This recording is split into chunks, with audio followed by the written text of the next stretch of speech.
Good morning, everybody. Welcome to the Sedgwick County Staff Meeting for Tuesday, July 28th. We have a couple of topics we're going to be discussing this morning. And first of all, Tom Stoltz will be addressing us. So, Manager Tom Stoltz. Good morning. Chairman and Commission. We actually have 4 items this morning, all hopefully somewhat brief.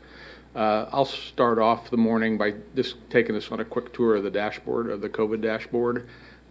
We won't talk about testing today because that is the emphasis of the special meeting tomorrow. So Tim will go into some great detail about testing tomorrow, and we'll also look at some options on rapid testing for you to think about. And Rusty has nothing on PPE, so really just the dashboard cover this morning on COVID. Glenda's here. She has a board appointment she wants to talk with you about. Mike Papoon will talk about the state lobbyist contract. There's a decision to be made on that. And then Tanya will follow up with a briefing on the election office building acquisition. So I'll start, and then we'll go from there. On the dashboard today, and I'd say this with about as cautiously optimistic as I can say. There's actually a couple numbers moving the right direction on this board for the first time in almost a month. And the first board shows that our percentage of positive in relation to total testing went down slightly, and hopefully in the week we'll see a trend starting this way. You can see that our testing is settling into the 800 or so range, plus or minus a few tests on a week. I think they seem to be where we're comfortable at the health department. I don't know if that can increase much at all under the current standards, and Tim will discuss that tomorrow. See if I can make this roll.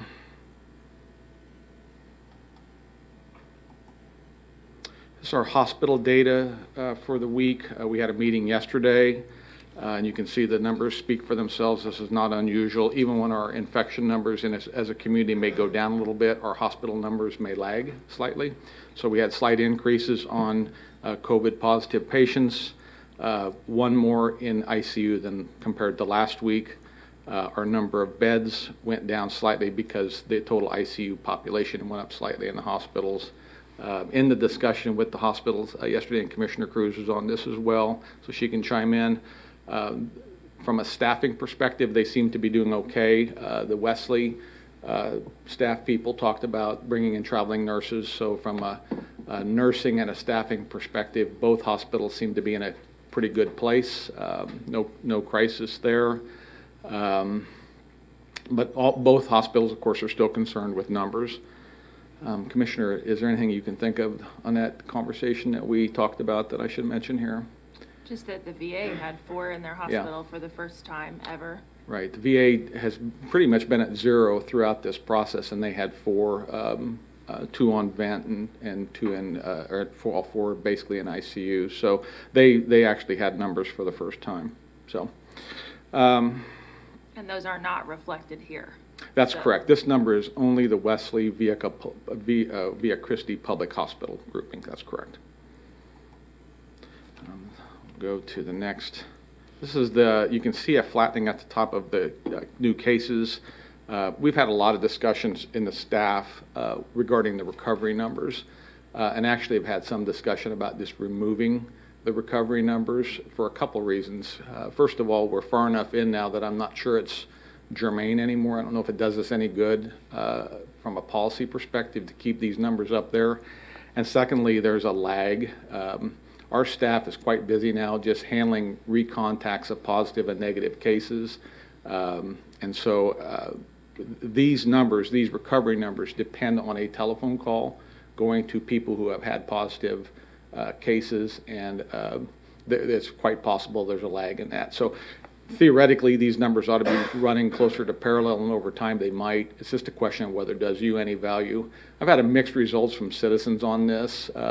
Some think it should go away, it's not germane, but some really like to see it because other websites around the country are not offering this kind of graphic. So we'll continue to look at it and discuss it, and before we take it down, we will tell you that we are. So for now it's staying, but we've had a lot of discussion on it. And then this is just our active cases, and remember The active cases number is dependent on the recovery number. So if the recovery number is lagging or not totally accurate, then this active cases number impacts that as well. So this is another number that may end up going away at some point, and we'll then be back to the, the graphs that talk about this graph that talks about positive cases. So that's the update for today. We'll keep you aware, and I encourage you to keep looking at it. And we always want to make this website better. I know Commissioner Howell's had some questions on it. We missed an appointment with him yesterday, but any of you that have any input on how this dashboard looks, or citizens as well, we're more than interested to try to make this better. So that's my update today, and I'll take any questions. Thanks, Tom. Commissioner Cruz? Thank you, Chairman. I don't know that you can answer this, Tom, but I had somebody yesterday who called 211 and it was out of the service area. So is 211 throughout the city? So it might have just been their service provider maybe? I'll refer to Tim or Adrian if you want to take that. Has anybody else had that problem, I wonder? Good morning, Commissioners. Adrian Byrne, Health Director.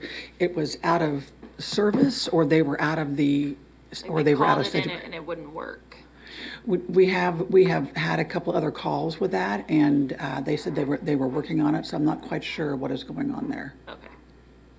Thank you. So just try again. Commissioner Howell? Oh, sorry. Is that Yeah, thank you, Mr. Chairman. I have a question for Adrian, I think. Sorry. Can you please confirm for us how does a cluster get moved to recovered status?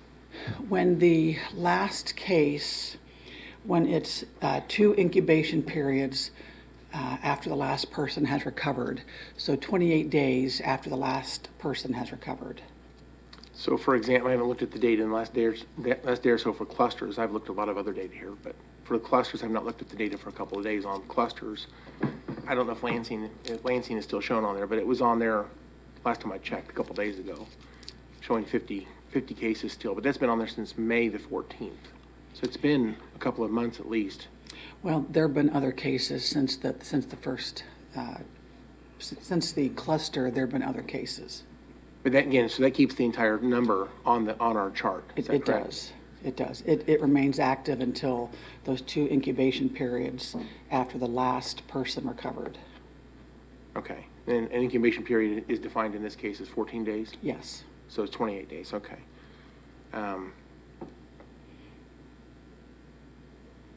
Maybe just more of a comment. I think that the recoveries does belong on this chart. I know that that's a lot of opinion out there, but here's my concern. The total cases to me is more, it's interesting history, but what I'm more interested in right now is hospital status, of course, and what's going on right now today in the community. And the only way to know that really is to calculate, if you will, the active cases. And the active cases is based on the recoveries. And so I feel like we have to have a good understanding of the recoveries. But I noticed right today, for example, it shows 2,400 active cases. How does someone move from active back to recovered? What's the process we used to?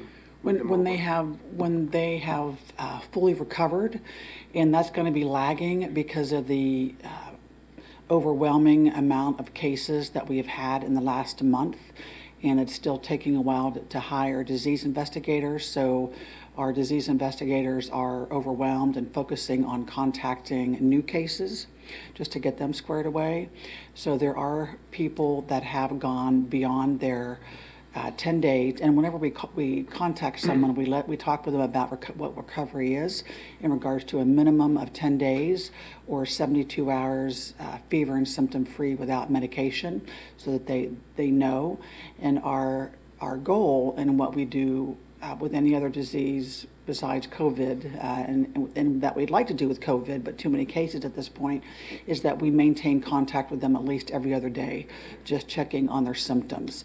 But at this point, we are unable to do that because of the overwhelming number of cases that we have to call every day. And that makes sense that we probably can't get to 2,400 people every other day. That would be a very daunting task to do that, so. And some of those 2,400 have recovered by now. Certainly, and again, I know this isn't exactly accurate for every case, but majority of cases, again, unless they go to the hospital, most cases, the vast majority of cases probably do recover in that 14 days. Is that a fair statement? We're finding that the average is more 16, 18 days. I mean, some do recover around that 10 or 12-day period, but there are others that have symptoms lingering for weeks and weeks and weeks. Right, I'm just wondering about the average. I know, there are some. So in lieu of being able to contact them, I mean, if these numbers got much larger, which of course we would not want to see that, but if they did, at some point we have to change our strategy from trying to contact them to some other strategy to kind of calculate what's going on. Well, we'll always need to contact the cases, but what we have stopped doing is doing active contact investigations. So we ask them to let people know that we're within 6 feet for over 10 minutes, and then send out letters to anyone whose information that they will share with us, and let them know about quarantining for 14 days.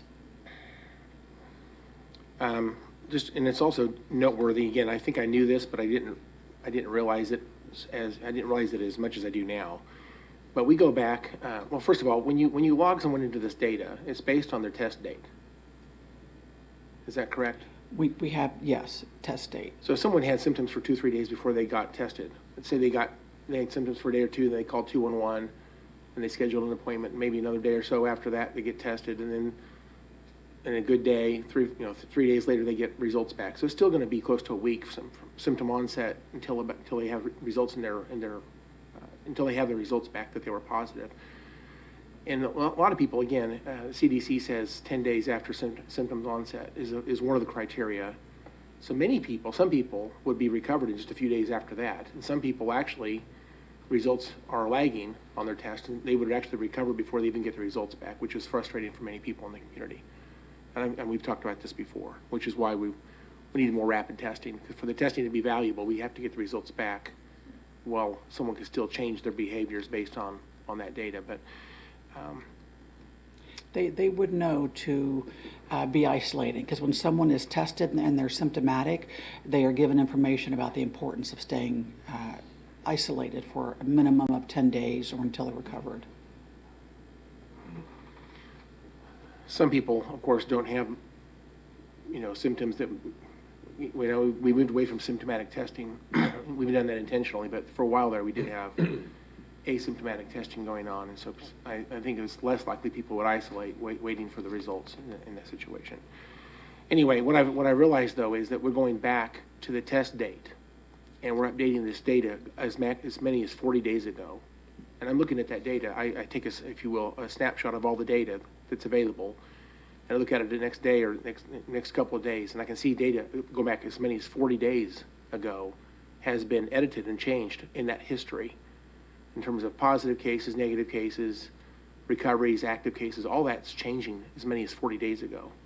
So it's from a data analysis perspective, it's a little bit difficult to keep up with that editing that's going on. And I understand the reason why, but it's difficult to, when someone says our numbers changed by this much, you understand it may not be since yesterday. Some of that change has happened 2, 3, 4 weeks ago, and that's, I think, something that a lot of people don't know. In fact, I don't think I fully realize that to what extent this is happening. And then another thing that's interesting to me is we do get the positive results back more quickly. For whatever reason, again, when someone has symptoms and the positive positive results are returned, that data gets into this chart more quickly and it's reported to the public more quickly. What happens to the negative tests?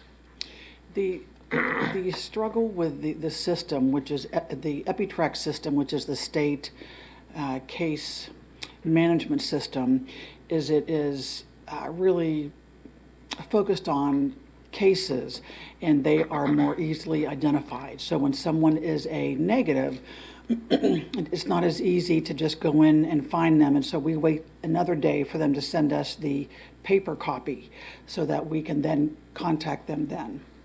I guess what I'm asking is if they were symptomatic, do they run that test a second time to get another subsequent result of that test? Sometimes they run a second time and they come back positive on a different. Some of the testing, if I understand correctly, they're trying to. If someone has symptoms, they may run that test sample more than one time. Is that true? Yes. And if it comes back negative the second time, is it reported at that point into the system, or is it reported? If it's positive, it's positive. Right. And so if it's run again, and I don't know if KDHE was doing that at one time, but if it's positive, it's always counted as positive. Correct. But if it's negative, it may be run a second time and come back positive the second, when they run it a second time, or maybe comes back negative a second time, in which case later on is when that data hits the EpiTrax system. It's not as quickly as the positives, is what I'm trying to say. I'm not aware of any that started out positive being negative the second time, but. No, test comes back negative, so they run it a second time. It may comes back a negative a second time, or maybe comes back positive on the second processing of that test swab. In either case, because it's run more than one time, that data gets to the dashboard later than what the initial and then a test result that had positive results on the first round would go in the dashboard. In other words, negatives may lag the positives. Yes, and part of that also with KDHE is making positives that focus, but at times that they put both in equally.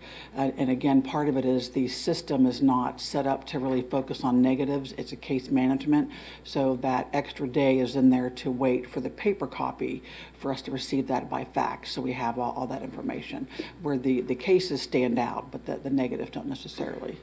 But yes. So I guess my point would be this: we're doing two things that I think one of them is kind of obvious, one of them is maybe not as obvious. One of them is when we're testing people who have more symptoms, their positive rate's going to come back as a higher number, obviously, because we're testing people who seem to like they probably have the virus, and so the positive rate obviously is going to be higher in that situation. But the second part of this is, which is a little bit more elusive, is that the negative results are not getting into the system as quickly as the positive results. If the negative results are held back and they enter the system in days later, these positive rates will actually be adjusted. We tend to report today's number. We don't look back and say, well, it was last week, but those numbers are changing. And that's the point I'm trying to make. And those numbers do change. And so Dr. Mintz doesn't base his recommendations off of that information. He relies on the metrics that are fixed numbers based on the data that we have in regards to the number of positives and the number of tests run. And so looking at the case rate for Sedgwick County. Okay. And I'm curious, do we have a definition for moderate status on hospitalization? How is that? I'm not sure what the other categories are, but what are the thresholds we will have to determine whether this is a moderate status or something else? That's a qualitative measure that we get from the hospitals during the conversation based on what they say with all factors combined: space, number of people admitted, staffing, and when they basically say, hey, we're okay, then they get an okay. If they say we're short on beds, then that will change. And if these numbers go down, then it goes back to Green's qualitative measure, sir. So there's a lot of other things going on. There's a lot of other things going on in the hospital. So this is kind of the overarching status of the hospital. It's not really necessarily based on COVID-19 impacts of the correct. hospital. The ICU bed availability there's a lot of ICU beds occupied by people that are not COVID related. Well, the majority of them, again, we saw, Correct. right. So out of 208 ICU beds, what was the number today? 33, I think was that the number we had ICU beds was 33 today? I forget now what you showed But us. it went up one. It was 30, whatever the board says, but it went up just Anyway, a so single digit. 33 out of 208, if that's the right number, are COVID. And the rest of those, it says 32. So it went up from 31 to 32. So 32 out of 208 are COVID, and the other, so we have 54 beds shown on the chart there. So that leaves about 150 roughly ICU beds that are used for other patients for other reasons. So this moderate status takes that into account, the overall situation at the hospital, not just COVID-19. Yeah, it's a qualitative measure. Adrian, while you're I want to make sure that we understand that how we're tracking positive cases and the changing of this number makes us consistent with the state of Kansas, makes us consistent with KDHE, and actually makes us consistent nationally. This is how people do it, Yes, correct? yes. So if we deviate from that, not saying we can't deviate from that, capture it another way, it would make us different from other jurisdictions around us and make comparative analysis a little more difficult. I would just say that if you look at that number as a body of work and not fixate on a date or a time or a number, but look at it as a body of work over weeks, it gives you trend analysis that I think gives you value as a policy setter to make decisions on what we should do in this county. That's what we're aspiring to. Let me give my final comment here, and that is, again, let me preface this by saying COVID-19 is a very serious virus, and we should take it seriously and have good policy and wear a mask and social distance and all the things we continue to talk about. So I'm supporting all those ideas. But along with that, I think that we ought to be using maybe a different strategy for our recovery column and our active case column, because I think right now what this represents to me is not it's not as accurate as I would like. And I'm not sure what the right strategy is, but I would say in 14 days, we know there are some people who have lingering issues, obviously beyond 14 days. I talked about that. Some people are in the hospital for longer periods of time. So we know there's a subset, if you will, of people who have, gone past the 14 days. And I think we probably are more aware of them because they're getting treatments, I assume. But the other ones, most of them, I think the 14 days is a pretty good number. And using the calendar to adjust these numbers, we would have about a 40 to 45% reduction in our active cases and a 40 to 45% increase in our recoveries if we were to use a different strategy like I just described. That's a pretty big number, and not sure what the right strategy is, but I just throw that out there to say that the numbers we see on this chart right now, in my opinion, are a little bit misleading. And I think if we're going to make policy and have discussion about what's going on in the community, we ought to understand, I guess, basically what I just said. We ought to understand there's another way to look at this. So we'll just talk with that. Clearly, as I mentioned when I was at the podium, the recovery numbers are lagging. And I don't know that we can say that they're very accurate, which is why it probably ought to go away. But if we want to try to keep it, the only way to fix it is to get Adrian proper staffing to where we continue to make these 2,000 plus calls every other day and give people the ability on their laptop or their phone to give us a status check, and then they have to comply. I mean, they'd have to actually do that. So, but it's interesting. We'll continue to plug along. I just want to make it clear, and I think you all have a keen understanding that that's not the greatest number we have on the board. And just to also step back, remember, as I said last week, these are cases reported to government. We all know there's cases out there where people are not being tested. They're not going to the hospital. They're getting it. They're recovering. And we also know there's three categories of people, right? There's people that get it, the majority. They seem to fully recover. That's the vast majority. There's a certain number who get very sick, and we have some deaths.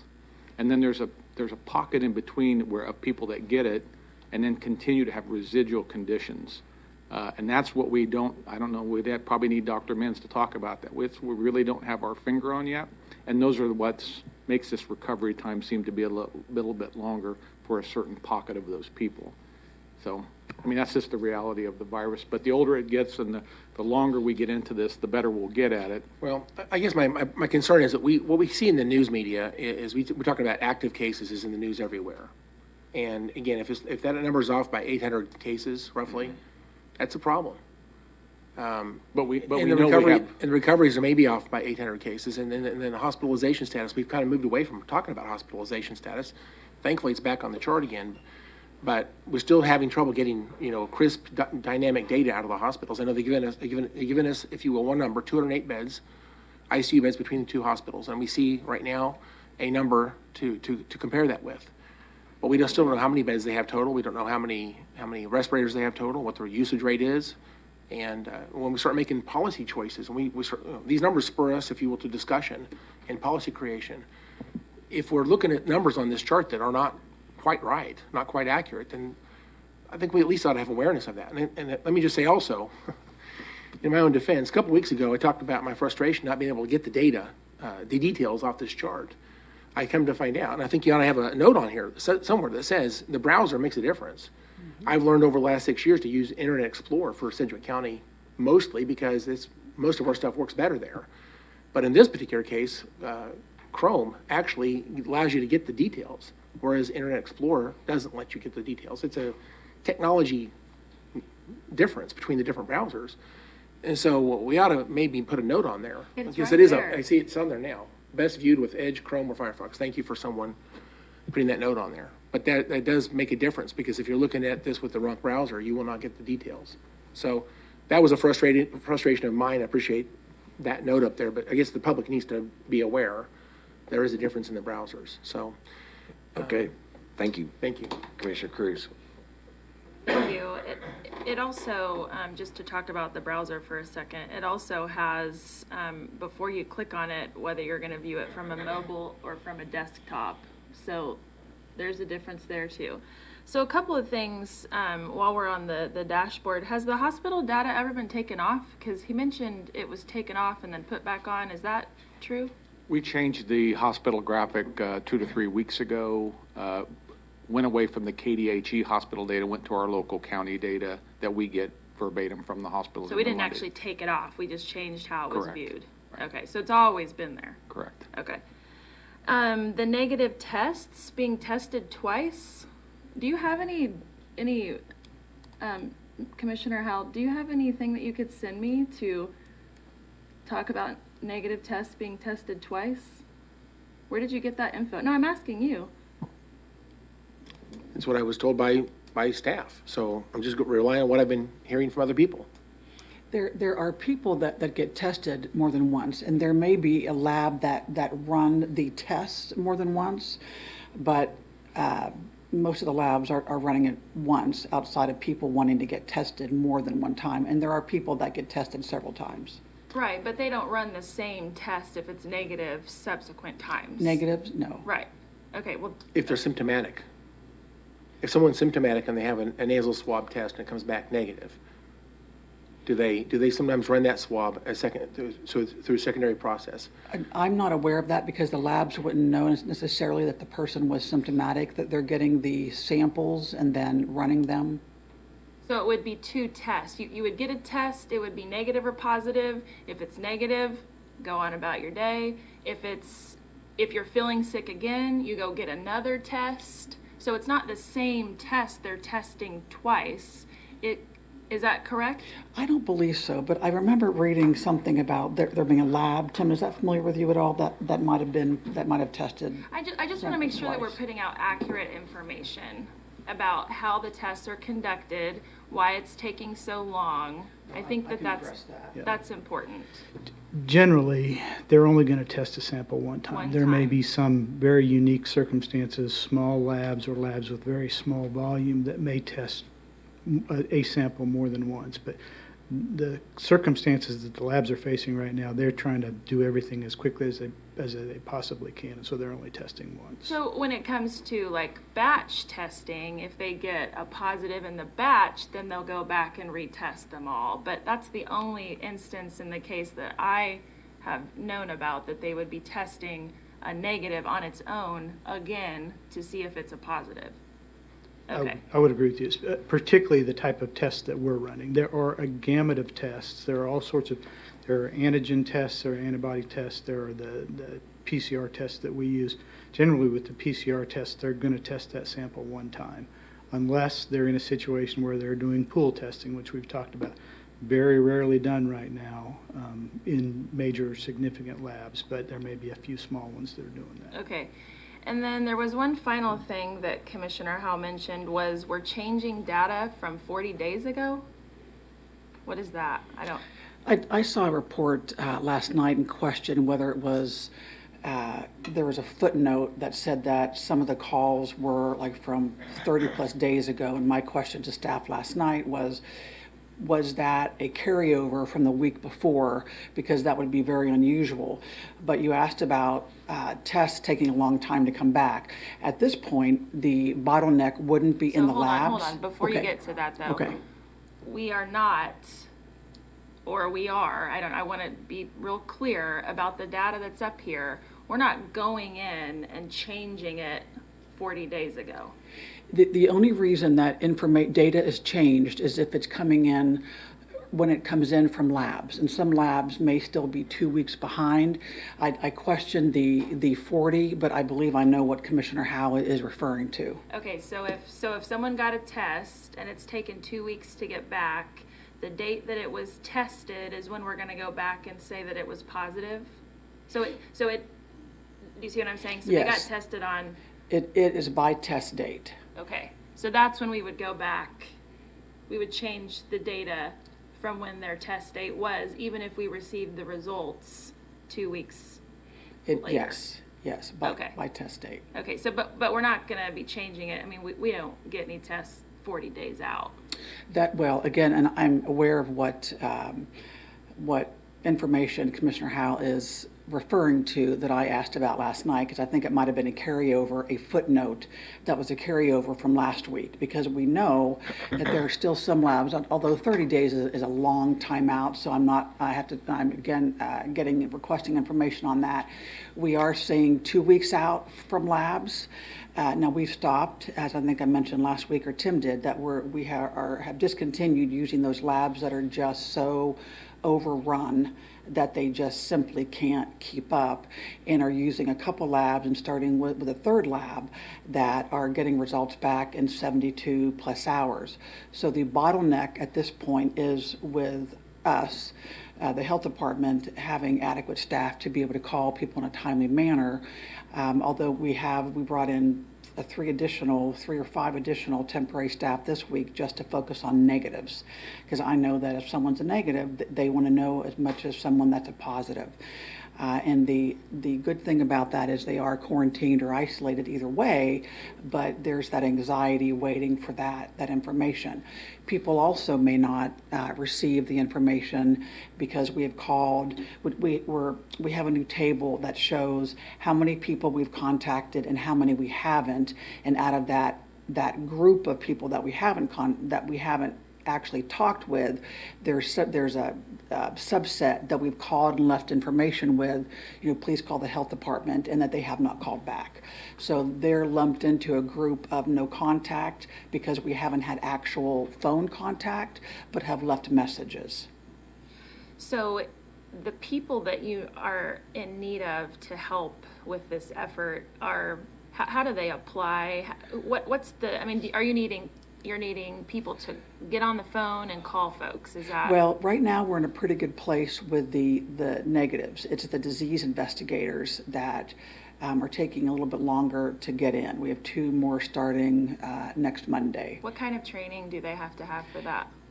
We're looking for a bachelor's degree, and I'm not sure there's not a whole lot of people that have experience in disease investigation.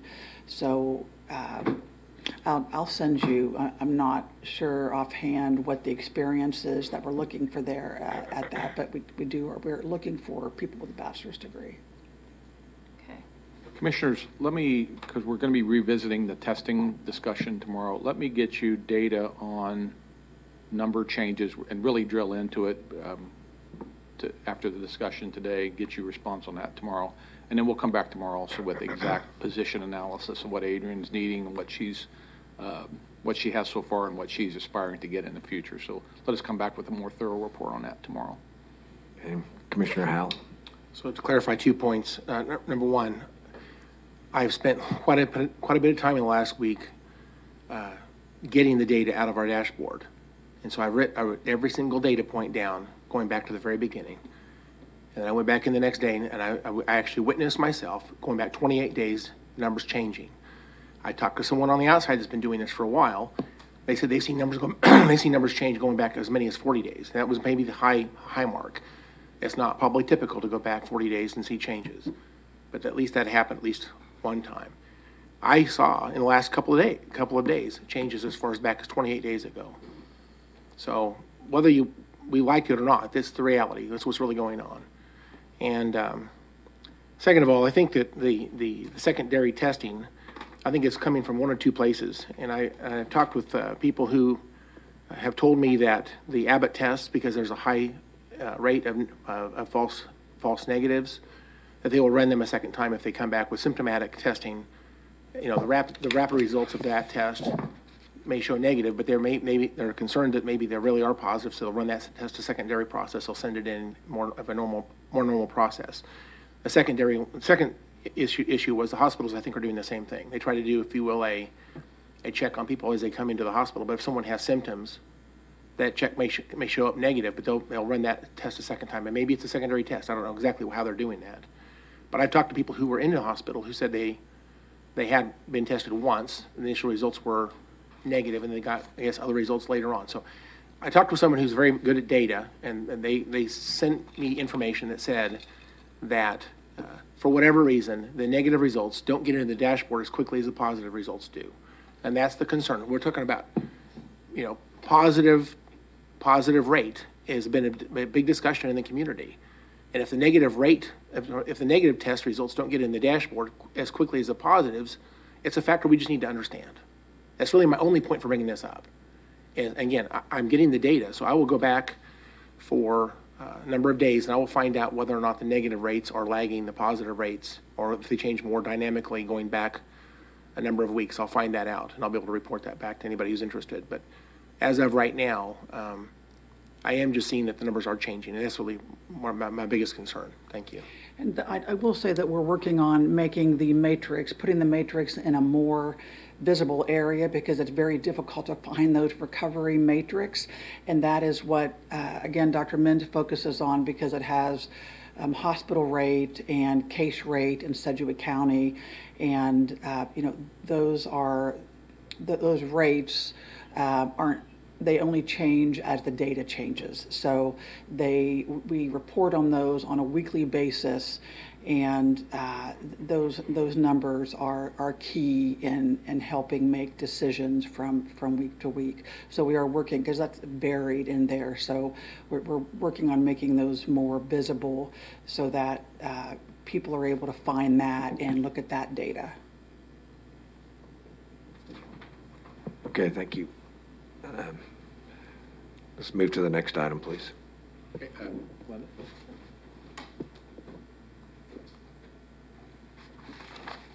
Good morning, Commissioners, County Manager. Glenda Martins, Director for the Department of Corrections. And today I want to talk about the Juvenile Corrections Advisory Board. I have handouts coming to you that lists our representatives on the board.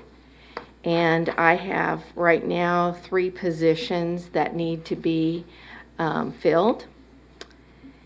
So this is covered under the Kansas Statute 75-7044, and it lines out the requirements of that board and the makeup of the board, because there's a gender requirement as well as an ethnic and minority and diversity that needs to be on that board.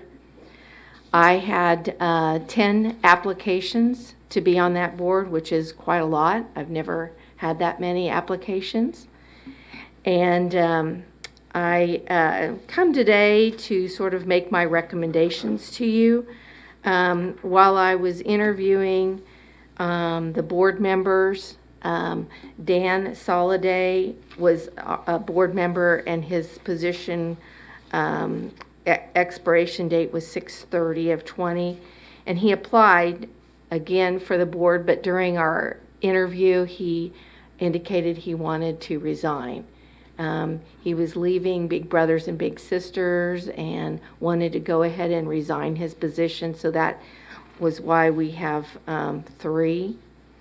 My recommendation, I had 8 new applicants, and of course the 2 applications from the 2 current board members. My recommendation, though, is to Karen Countryman Rossworm has been on the board since 2011. She has had 3 terms on the board. This would be her 4th term. And honestly, I had some really good applicants. And I'm not recommending renewing her appointment on the board. I think it's important to understand that these boards are not just artificial boards that you come to a meeting and you attend and vote on things. They're active boards. We do a lot of work groups.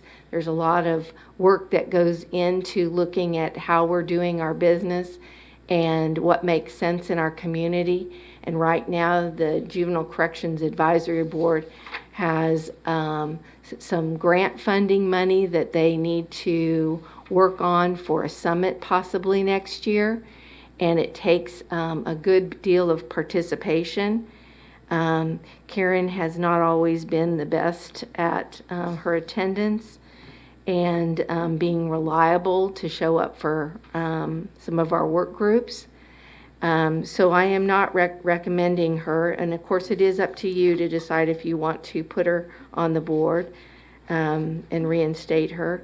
But my recommendation is to appoint LaShonda Garnes, Tashima Owens Council, and Michelle Maggie to the board. And you have my recommendation and who also applied, and I interviewed on that board. All of the applicants were very good applicants. I just select the ones that I think sort of sit at the top of the interview. I interview them for about 15-20 minutes to find out why they really want to be on the board and do they have the time and the commitment to do it. We do meet every single month. And like I said, we have work groups that we need to work on. And so the other folks were good applicants as well. So, any questions? Okay, so Glenda, thanks for all the homework you've done on this. And so your recommendation, that'll be in front of us tomorrow, I believe, on the agenda? I believe so, sir, yes. Yeah. And just so your recommendation again is on the first page, LaShonda, Tajma, and Michelle. Yes, that's correct. Commissioner O'Donnell. Thank you. Thank you for the overview, Glenda. Always good to see you. I'm a little troubled about taking Miss Countryman Rosworm off. You know, she does a lot for the county and what she does at Wichita State University, and she's somebody that I believe is an asset to our community, particularly what she does for victims. I think removing her when she wants to be on, I think maybe giving her encouragement that you want to see her more or to be more engaged, but I think to remove somebody that does so much for us is a really bad signal to other people that might have things going on in their lives. Because it's not that she doesn't attend at all, right? Right. So Let's just say at one point her attendance was so poor that it breached into the bylaws to remove her. Yeah. Again, it is not that she's not a great asset to the community. That is absolutely not what I'm saying. I understand that, but I'm not going to support taking Right. It just really concerns me that we'd be taking Sure. off somebody that's so valuable to the community, and what Karen does, and she has a real heart for this. I think it would be a shame, and I don't think it's a precedent that we want to do unless they totally ignore all meetings and all notices and everything, because I think we've all been in situations where we've had to remove people from committees because they haven't shown up to important committees. But if you're saying it's been questionable, but it's not that she's been completely absent. Not completely. Okay, No. thank you. Okay, any other questions? I don't see any. Glenda, maybe once you get with Commissioner O'Donnell, and, because I'm not sure what you would, if you come back recommending that, I'm not sure which one you'd replace on the recommendation. So why don't you- Again, 'cause I'll have you a know, substitute motion. I'm just making a recommendation to Right. you. I think sometimes it's good to have new people on the board Right. that can bring in a different perspective. We'll have And 2 new ones, right? yes. Okay, so we are getting new And people. yes, but yes, it's still that.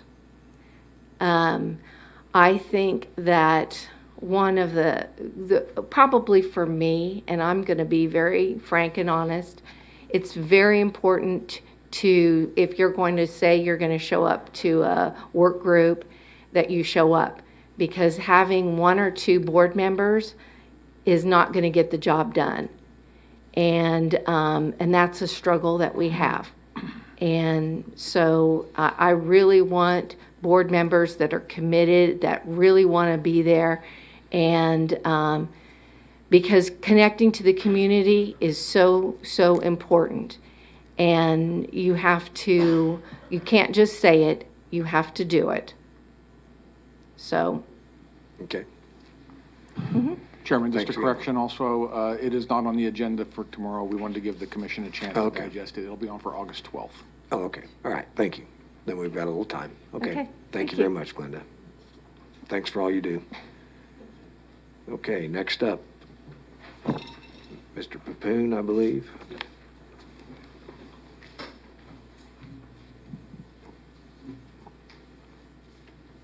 Commissioners, Mike Papoon, County Councilor. I've been asked to talk a little bit about the lobbyist position in Sedgwick County, and I thought I'd get into a little bit about just kind of what you might want to be thinking about the county's overall legislative strategy as well. Quickly, from a historical perspective, the county for many years, dating I think back into the 80s, had an in-house government relations person that did most of the lobbying for the county.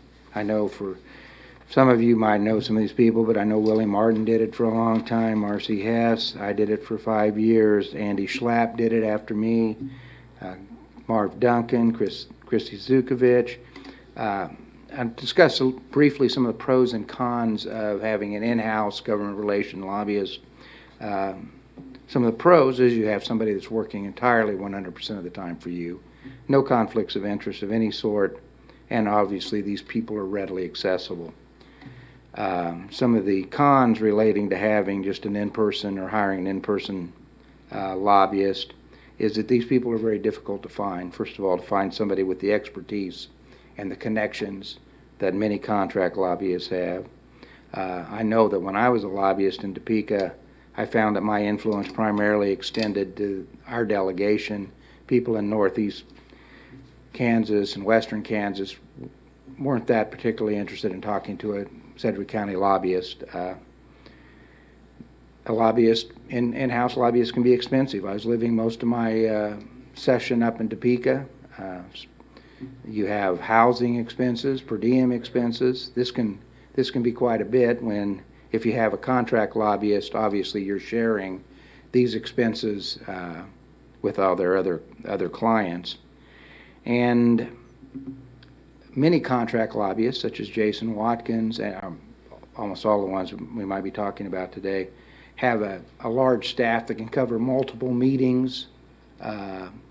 When I was up there, if I had to be in local government on an issue important to the county, I couldn't be in an appropriations meeting that might also be important to the county related to funding for maybe a community corrections program or mental health program. So you can't be, unless you have a staff of lobbyists, you can't be in all these places, whereas contract lobbyists generally hire a number of people, and these people can be spread out to numerous committees and be present in more places. And many times contract lobbyists have a lot more flexibility not many times, almost all the times, they have more flexibility in entertaining legislators. A lot of them have connections with businesses that can help with donations to candidates. You'll find that many people in Topeka are much more interested in talking to you if you also have connections in such a way that you can donate to their campaign. One thing we might think about is as somewhat of a hybrid model, and I think some of what I'm talking to you today is self-serving. I'm trying to get out of the lobbying business of Sedgwick County and focus more on the legal aspects of lobbying. I think I started doing it because I'm the only person in the office right now that has very much lobbying experience. And previous to me, just previous, Will Deere, who was in the office, just happened to have a lot of lobbying experience too. I think he worked for the Federico firm in Topeka for a number of years, and Will Deere understood the legislative process and the lobbying process very well. And so our office kind of started taking over this function, doing the legislative updates and doing some of this. And I found myself spending probably too much time during the session working with Jason and working on lobbying issues when I should have been probably, or could have been working on other things. I would rather see this being moved over to a communications function, and I've had a lot of discussions with county manager and Tanya Cole about this, and I think that that's something that they're thinking about too and want to incorporate. But a hybrid model, you can have somebody maybe more focused locally on lobbying and on our agenda, and maybe a direct liaison with a contract lobbyist, and that can be an effective lobbying strategy as well. I know when I was in Topeka, almost all the big companies, your Boeings, your AT&T, Sprint, would have an in-house government relations person, and believe me, Commissioner Howell, Commissioner O'Donnell, jump in at any time. You guys have direct experience with this as well. But they would have an in-house lobbyist who was in Topeka a lot, lobbying on issues involving their company. But if there was legislation that could mean hundreds of thousands or millions of dollars for these companies, they would also have their contract lobbyists working too. And they almost all had contract lobbyists hired anyway to work with their in-house lobbyists on different issues that would affect these companies. So anyway, it's just something to think about on how you want to proceed with this. Talking about our specific instance with Watkins Public Strategies, the county went out for proposals in 2014, late 2014, for a lobbyist. Watkins and Schneider got the proposal at $48,000.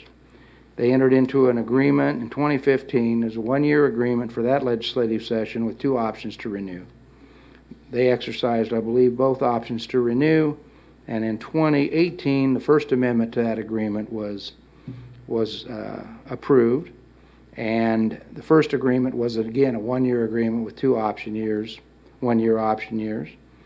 And then the next year, a Second Amendment was adopted by Sedgwick County and this lobbying group, and it again was a one-year with two one-year options to renew on the sole option in Sedgwick County. And I think the reason the Second Amendment was adopted was to raise the yearly amount for the firm from $48,000 to $55,000.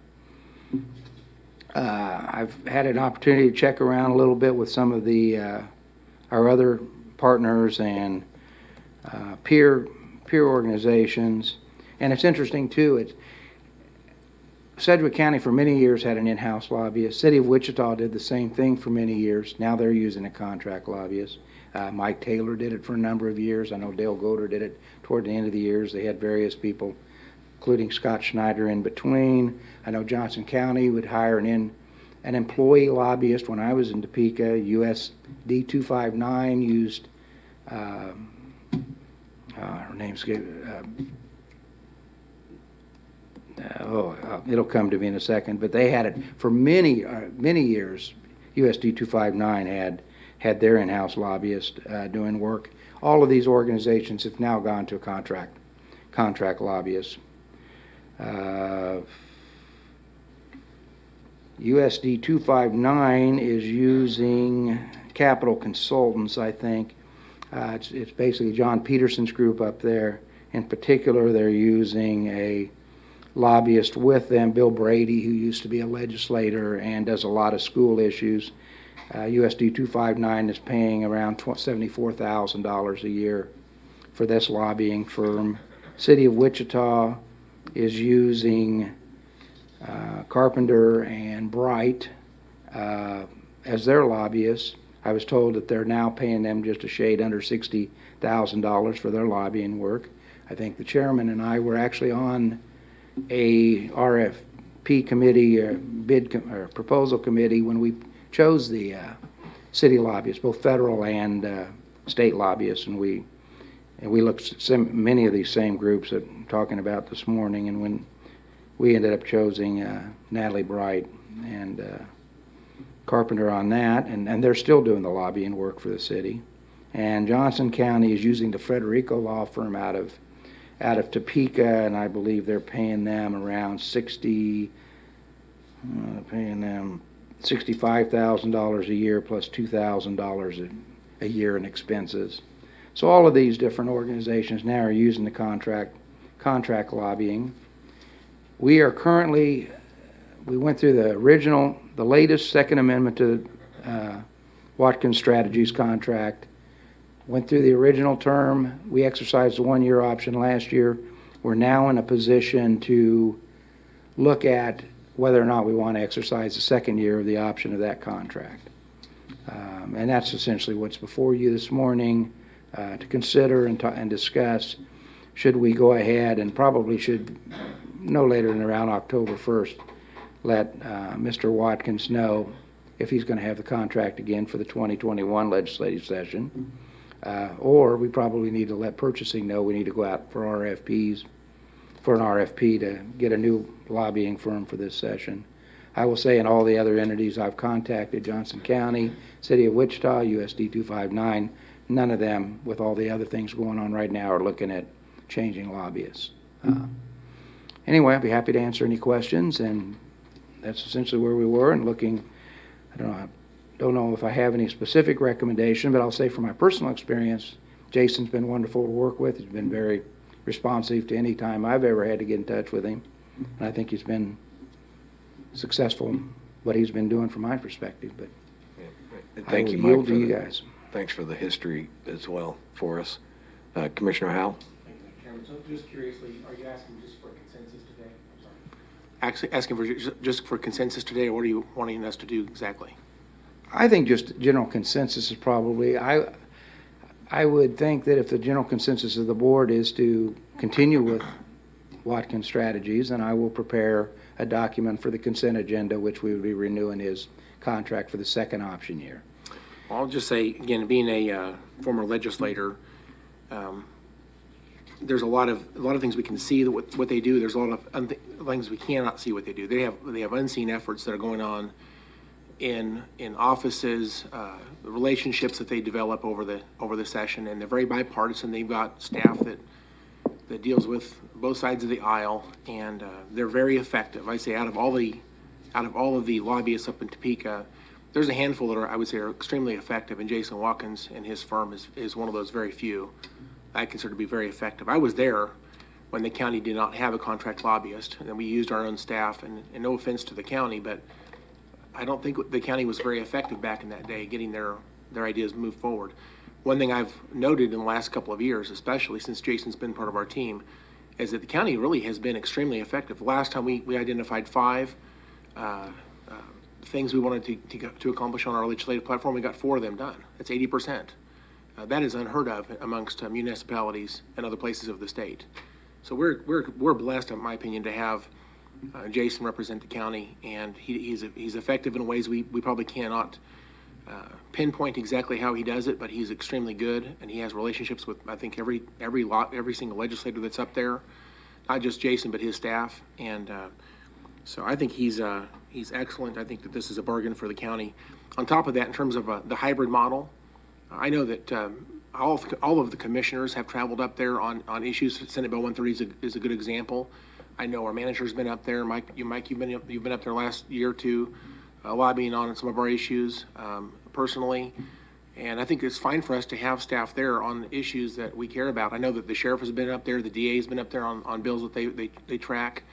I'm not sure we have to have that formalized on the county side, but knowing that we're available to go up there when needed on bills that we're tracking is obviously a good strategy for us to be there personally and show up on those bills that make the difference. But what Jason offers is he's there every single day. He knows about stuff that pops up overnight.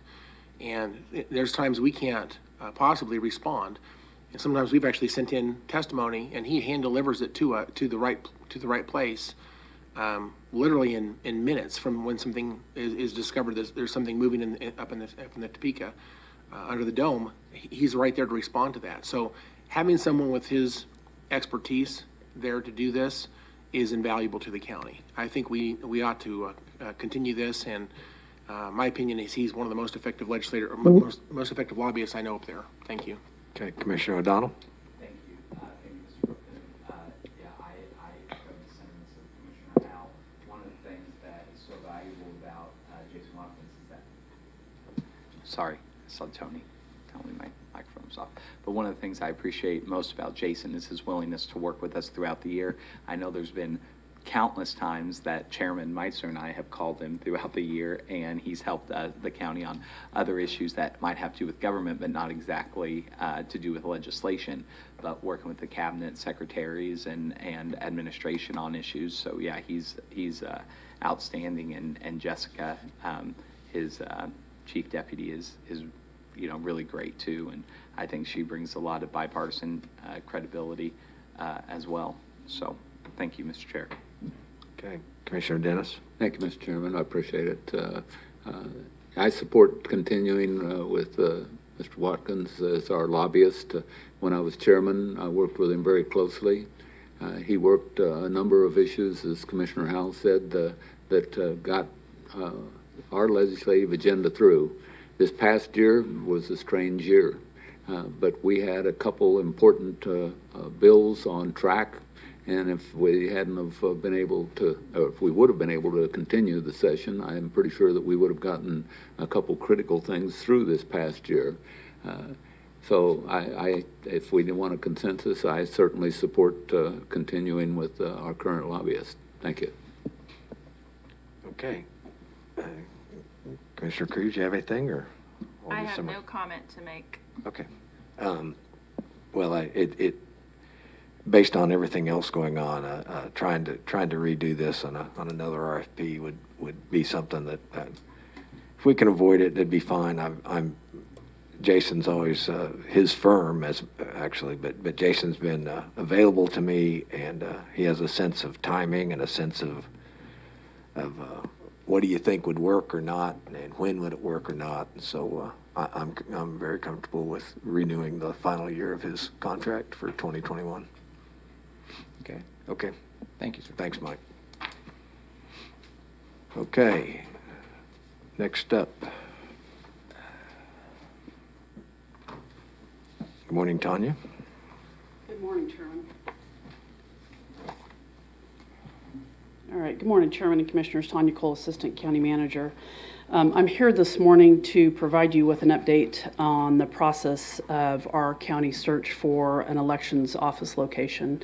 As you're aware, currently we have in our CIP for 2021, $3 million for a relocation and necessary remodel to permanently house our Sedgwick County Elections Office. Currently, the Sedgwick County Elections Office is separated in 2 locations. In May of 2017, we did programming with Tabitha Lehman, our Sedgwick County Elections Commissioner, and found that their need was approximately 28,000 square feet. And so that is split almost in half for warehouse space for the machines and equipment, and half for office and training space. And so last fall and into this year, we worked with our real estate broker, Steve Martins, with NAI Martins.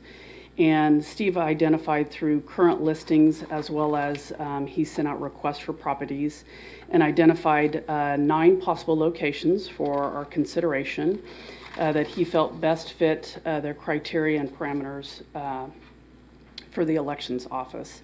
And so he looked at location, available square feet, parking, loading dock, and single tenant facilities. And so I'd like to just briefly go through those 9 locations with you. And so our first location is Town West, and he focused here on the former Centrix call center, which is also the former Sears location there.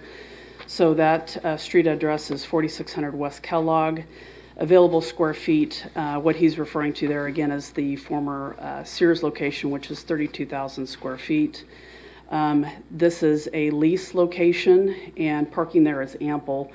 And I will tell you, again, he's focusing on the Sears location, but we did look throughout the entire Town West location. When I focus here on Sears, what I'm going to tell you is that the loading dock would be shared there. There is 2 stories at that location, and again, that would be lease space.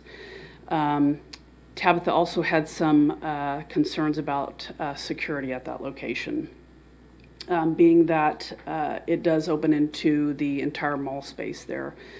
When he took us around to other locations in the mall, that we would have to be split up throughout the mall to also make up the square footage that she would need in that location. And the other, throughout the mall area, again, it would be, again, disjointed, and there would only be there wouldn't be a dedicated dock for her needs there, so not an optimal space there for her location. Next space is the former Babies R Us. Street location or street address there is 4646 West Kellogg. Available square feet there is 41,500. This is a buy. Not a lease, and parking spaces there is 226. This is a standalone former big box retail. Building seems to be in good condition. There are 2 loading docks at this location. She felt that it would be a good location to add security for fencing and cameras. She liked the location, being that it's directly off Kellogg with good signage, and this is a single tenant location, and there is a bus route nearby. Next location is 8710 East 32nd Street. Available square feet here, 30,500. This is a buy. Parking spaces here is 157 spaces. There is no loading dock at this location. Tabitha had concerns with this location, being that there was no loading dock and the location being more northeast of Sedgwick County and not centrally located. Next location then is 7393 West Central. Available square feet, 63,227. This is a lease space, and parking here is 384. That is for the entire location here. This is a location that Tabitha was not able to tour. Again, concerns here is it's a multi-tenant. She said that the parking lot does seem to be frequently full with current tenants. Again, this is a lease and not a sale. And this location did only have 1 loading dock. Next space, 470 North Seneca. Available square feet here is 20,776 square feet. Parking spaces here is only 20 spaces. So obviously this does not fit. This is short of what the square footage need is and woefully short of the parking spaces that we needed here for the elections office. Next space is 627 East 3rd. Available square feet, 35,000 square feet. This is a buy. This does have 1 loading dock. This is a 3-story building. And I'm going to read this because this does have a lot of concerns at this location. Steve Martins did tell us that on the remodel cost, he felt that it would be in excess of $100 a square feet for this location. So the concerns that Tabitha had was the age of the building, insufficient parking. She had concerns with the location of the loading dock and access to parking lot. Again, this is multi-level, so it wasn't optimal for her. She felt it would be disjointed for her staff. She had concerns with in the condition of the building. Next location is 701 East 2nd Street. So 38,000 square feet for this location. This is a buy. This is very similar to the one that I just spoke about. The anticipated remodel costs, this is from Steve Martin's. He felt it would be in excess of $100 a square foot. Again, Tabitha's concern is the parking at this location. Again, it's multi-level, so she felt it would be disjointed for her staff. Again, the age of the building and the condition of the building at this location as well. Next location is 749 North Ridge Road. 33,000 square feet. The parking here is 180 spaces. This is a buy. Single tenant here. She was a little bit concerned about the spaces, but I think her need there is 190 spaces, so I think it's just a little under. One concern here is that there is no loading dock at this location. And from Martin's, this is a former bowling alley, so this would require some significant renovation at this location. And then the last location is 4830 South Broadway.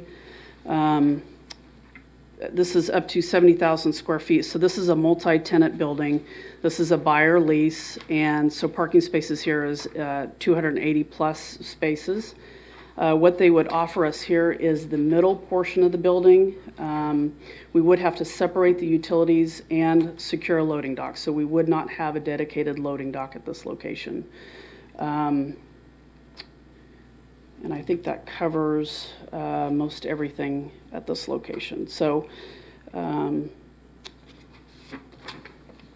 think that covers everything I wanted to on these facilities. I'd be happy to answer any questions.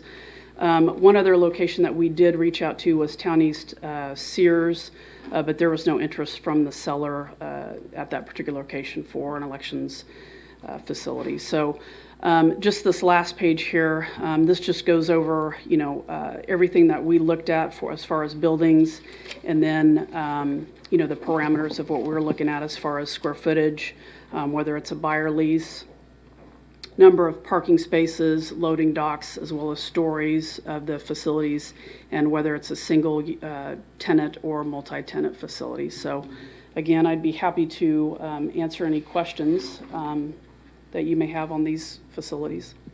Okay, thank you, Tanya. I know we've all been briefed as well, but thanks for summarizing all these. Commissioner O'Donnell?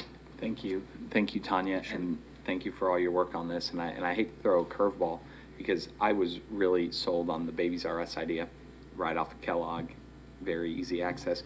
And then we got that email from Steve Martin's last week that said the old Riverside Hospital was for sale, Yes. and I think some people have gone in and bought it. However, if that might work for election office, and going back last Tuesday when District Attorney Bennett was here and said he wants to take over the first floor where the treasurer's office is, need more space for courts in the building, if something like the old Riverside Hospital could be for multiple things, like, treasurer's office, the health department and stuff, is there any way to look at that as well to see if that would fit our needs going forward, and it's close to here? Sure. I reached out to Steve Martins, and he did give me a call on Friday to let me know that facility, that building is under contract with some local developers. So, but is that something that we could look at? I can reach back out to Steve. I did have a tour set up, but as he reached out to me, he said, it is under contract. So I think, I don't know how that changes that. Well, yeah, I just think if we long-term, with all of our needs in this building, could find an existing building to put everything under one roof would make a whole lot of financial sense. Sure. So, thank you. Okay, Commissioner Cruz? Thank you. So out of all of these, remind me again which one what's the staff recommendation? I'm sorry. Sure. My mic wasn't So as we look at what the election commissioner's needs are and all the parameters that she put forth, there are a couple facilities that I think best meet her needs out of this list. And if I were to choose, to look at the recommendation of what those needs are, I think Babies R Us fit that need, as well as 749 North Ridge, which is the former bowling alley, that I think, parameter-wise and what her needs are, best fit those needs. And so that's looking at her square footage needs, that's looking at her parking, that's looking at the need for a dock, that's looking at the single tenant, and that's looking at a purchase versus a lease. And what is the budget that we have for this? We have $3 million set aside in a CIP, so that is for acquisition and remodel. Okay, thank you. Okay. Tanya's kind of going through here, so I'm not sure what the will of the commission is, but I personally think buying is better than leasing. That could eliminate some. Obviously, there's parking limitations in some. That could eliminate some. Loading docks being none could eliminate a few. Multi-tenant and number of stories. So my personal thought is that you could maybe come back, downsize this to 2 or 3, and maybe even look into further Riverside Hospital and kind of bring back the summary and a recommendation downsizing this. So thanks for the I agree, hard sir. work. Okay. Commissioner Howell has a question. Yeah, thank you, Mr. Chairman. I would agree with your comments, Mr. Chairman. I think one of the things we need to do to help hone this list down is taking the top 2 or 3 of these and come up with a guesstimate on how much it will cost to reconfigure the building. I mean, the numbers by the county appraised value, although that's an interesting number.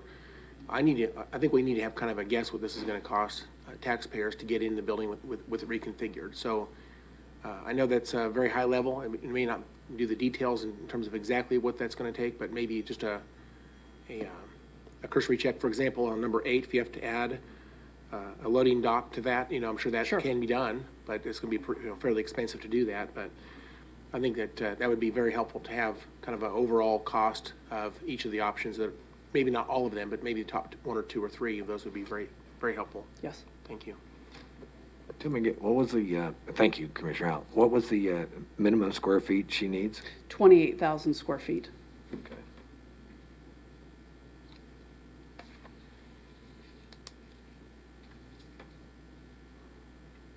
Okay. I don't see any other questions, but it appears that 2 or 3 or whatever you think qualifies above the line, so to speak, and look further into the Riverside Hospital. Yes, And, I can do that. Okay. Is any other comments? I don't think so, so. Okay, sounds good. Thank you, Commissioner. Okay, thanks for the presentation and all the hard work. Okay, Tom, anything else? We had today, sir. Okay.